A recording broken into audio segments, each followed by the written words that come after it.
प्रिय विद्यार्थियों, पूर्व में हमने आर्थिक नीति के विषय में अध्ययन किया था।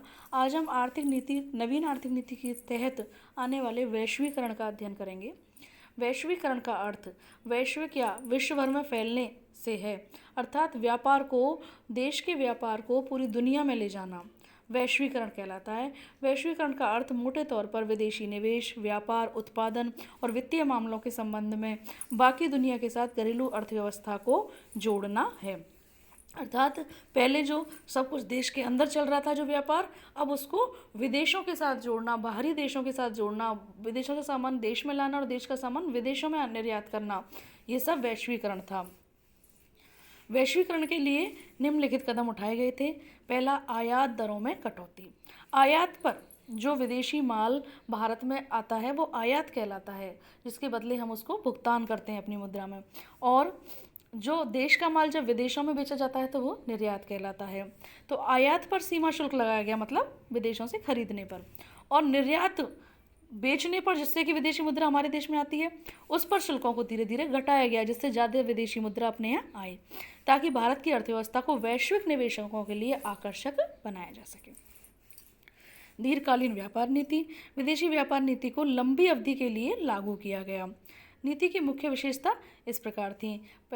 दीर्घकालीन व्यापार नीति, विदेशी व्यापार नीति को लंबी अवधि के लिए लागू किया गया। उदार नीति, विदेशी व्यापार पर सभी प्रकार के नियंत्रण हटाए गए। बाजार में खुली प्रतियोगिता को प्रोत्साहन दिया गया। मुद्रा की आंशिक परिवर्तनशीलता।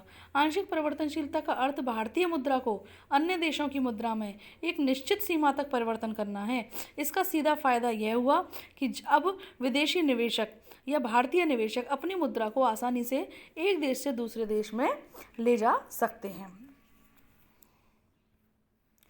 विदेशी निवेश की इक्विटी सीमा में बढ़ोतरी। कई क्षेत्रों में विदेशी पूंजी निवेश की सीमा 40 से लेकर 100% तक बढ़ा दी गई। 47 उच्च प्राथमिकता वाले उद्योगों में बिना किसी प्रतिबंध के 100% विदेशी प्रत्यक्ष निवेश की अनुमति दी गई। इस नीति के लागू होने से भारत में विदेशी मुद्रा का प्रवाह बढ़ेगा, जो कि देश के विदेशी मुद्रा भंडार को मजबूती प्रदान करेगा। सारांश रूप में यह कहा जा सकता है कि यदि वर्तमान में भारतीय अर्थव्यवस्था विश्व के मानचित्र पर चमक रही है, तो इसका पूरा श्रेय 1991 में लागू की गई आर्थिक नीति से है। इसका तात्पर्य यह है कि वैश्वीकरण जो हुआ, जिसमें विदेशी पूंजी निवेश की सीमा को भी बढ़ा दिया गया, कुछ उद्योगों में 100% तक कर दिया गया, कुछ में 75% तक किया गया, तो उससे देश में विदेशी मुद्रा का प्रभाव बढ़ा, और विदेशी मुद्रा का प्रभाव बढ़ने से देश के विदेशी मुद्रा भंडारों में मजबूती आई। इसके अलावा वैश्वीकरण के द्वारा देश में जो विदेशी पूंजी थी उसका देश की पूंजी में परिवर्तन भी आसानी से होने लगा, जिससे ये व्यापार आसान होने लगा।